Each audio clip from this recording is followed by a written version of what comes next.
আজকে ছোট মামা মাইমা ভাই বোনদের সাথে যাচ্ছি গড়পঞ্চকোটে রাত্রের অভিজ্ঞতা অনুভব করার জন্য।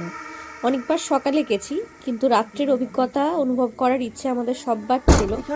তাই রাতের ওই গা ছমছমে পরিবেশটাকে ফিল করার জন্যই আমরা গেছিলাম। আমাদের অভিজ্ঞতা কেমন ছিল, কেমন পরিবেশ ছিল, সবটাই ভিডিওতে দেখতে পাবেন। আশা করি ভালো লাগবে। ভালো লাগলে অবশ্যই লাইক, শেয়ার এবং সাবস্ক্রাইব করবেন। অনেকেই হয়তো দিনের বেলায় গড়পঞ্চকোট গেছেন, কিন্তু রাত্রিবেলার অভিজ্ঞতা নিতে যদি একটুখানি অন্যরকম ফিলিংস কেউ নিতে চাই, অবশ্যই গিয়ে দেখতে পারেন। হ্যাঁ, আমরা আসি তো ডিসেম্বরে, বুঝলি তো? আচ্ছা বা ওই ডিসেম্বরের তো লাস্ট দিকে, আচ্ছা, বা জানুয়ারির মাঝ দিকে এইখানে দেখ চারিদিকে পাহাড় আছে তো, হ্যাঁ হ্যাঁ এই মিডিলটায় পেছনটায় হ্যাঁ হ্যাঁ। এইখানে আমরা ক্যাম্প ফায়ার করি, বোন ফায়ার। তো ওইটাতে অ্যাকোয়ার করেছে। না, এগুলো আগাছা কি?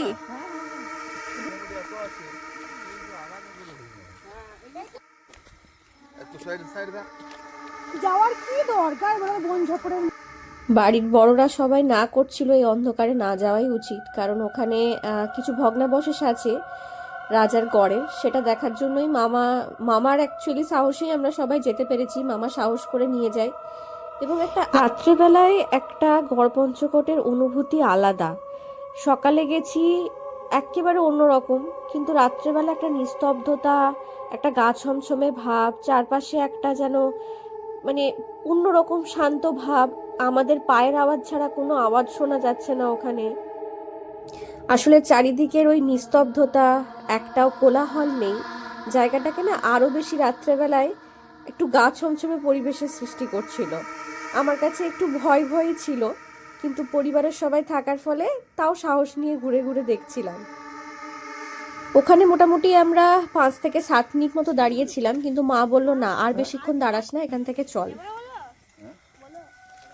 খারাপ গন্ধ পাওয়া মানে খারাপ জিনিস থাকে।